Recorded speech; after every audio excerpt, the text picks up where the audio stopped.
జై తెలంగాణ. ఈరోజు ఖమ్మం పట్టణంలో అంబేద్కర్ విగ్రహం దగ్గర Telangana Jagruthi, SC ST BC JAC, DSP party, Visharadan గారు అందరం కలిసి ఇక్కడ ధర్నా చేస్తూ ఉన్నాము, రాస్తారోకో చేస్తూ ఉన్నాము. మొన్న 15 రోజుల క్రితం ఖమ్మం పట్టణంలో 700 మంది కుటుంబాల మీద వారి యొక్క శాశ్వత దుఃఖానికి కారణమవుతూ బుల్డోజర్ నడిపించినటువంటి కాంగ్రెస్ ప్రభుత్వం ఆ ప్రజలకు ఎటువంటి రక్షణ ఇవ్వకుండా, ఎటువంటి నష్టపరిహారం ఇవ్వకుండా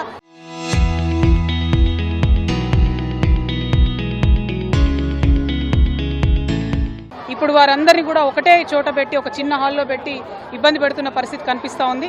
కాబట్టి ఆ భూబాధితులందరినీ కూడా ఆదుకోవడానికి కలెక్టర్ గారు వెంటనే రావాలి. వారి ఆరోగ్యం క్షీణిస్తున్నటువంటి సందర్భం ఉన్నది, వారికి పరీక్షలు రాసేటటువంటి పిల్లలు ఉన్నారు. ఈ అంశాలు ఏవి కూడా పరిగణలోకి తీసుకోకుండా కలెక్టర్ గారు చాలా నిర్లక్ష్యంగా వ్యవహరిస్తున్నారు. కాబట్టి వారు రావాలనేది ప్రధాన డిమాండ్. వారు వచ్చి ఈ సమస్యలు పరిష్కరించాలి. రెండవది, ఈ జిల్లాలో ఉన్నటువంటి 3 మంత్రులు, ముఖ్యమంత్రి గారు వెంటనే స్పందించి ఖచ్చితంగా ఎక్కడైతే వాళ్ళ ఇల్లు పడగొట్టారో అది భూదాన్ భూమి కాబట్టి, పేద ప్రజల భూమి కాబట్టి వారికి అదే చోట తిరిగి మళ్ళీ భూమి ఇవ్వాలి, ఇల్లు కట్టించి ఇవ్వాలనేటటువంటి ప్రధాన డిమాండ్తో ఇవాళ రాస్తారోకో చేస్తున్నాము. ఖచ్చితంగా ఈ పోరాటం పేదల పక్షాన కొనసాగుతుందని చెప్పి కూడా ఈ సందర్భంగా తెలియజేస్తున్నాం. జై తెలంగాణ. ఈరోజు జరుగుతున్నటువంటి మహాధర్నా ఏదైతే ఉందో ఇది దాదాపు 20 రోజుల నుంచి జరుగుతున్న ఈ పోరాటానికి ఒక తుది రూపం, అంటే పరిష్కారం, సమస్యని పరిష్కరించే పద్ధతి. మేము మిగతా వాళ్ళలాగా లిప్ సింపతి లేదా ఓదార్పు కోసం మేము వచ్చి రాలేదు. ఈ సమస్య పరిష్కారం కావాలనే ఒక వజ్ర సంకల్పంతో దిగాము. ఈ సమస్యని పరిష్కరించడానికి మా ముందున్న ఏ ఆయుధం ఉంది?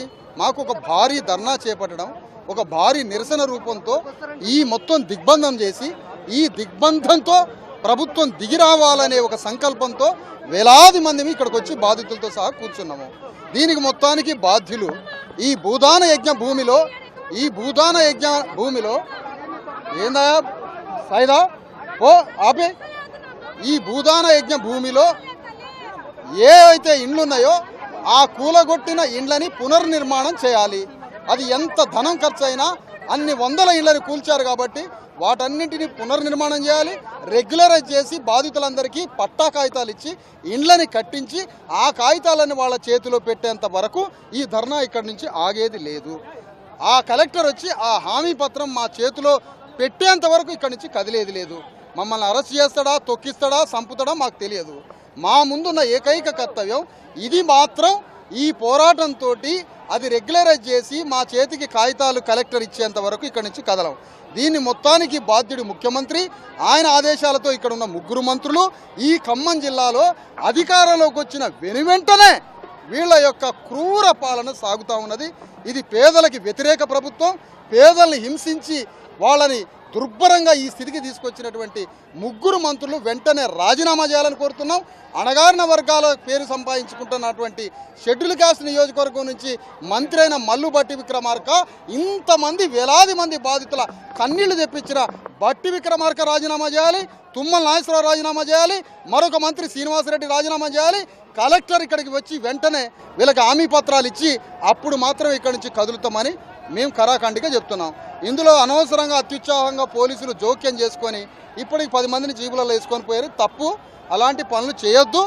ఎటువంటి అత్యుత్సాహం పోలీసులు చేసినా కూడా రాష్ట్ర స్థాయిలో ఈ ఉద్యమం విస్తరిస్తుంది అని చెప్తున్నా. 24, 34, 33 జిల్లాల్లో దాదాపు 500 మండలాల్లో ఇలాంటి ధర్నాలు ప్రభుత్వం చవి చూడాల్సి వస్తుంది. రేపే పిలిపిస్తాం రాష్ట్ర వ్యాప్తంగా. అవసరమైతే ఖమ్మం జిల్లా భూబాధితులకి అండగా వీళ్ళ యొక్క సమస్య ప్రపంచానికి తెలవడానికి రాష్ట్ర బంధుని పిలుపు ఇవ్వడానికి కూడా ఎక్కడ తగ్గేది లేదు. Local to global news at your fingertips. మీ చేతిలో ఒక ఆయుధం. డౌన్లోడ్ రా TV app. Media legend Ravi Prakash is back.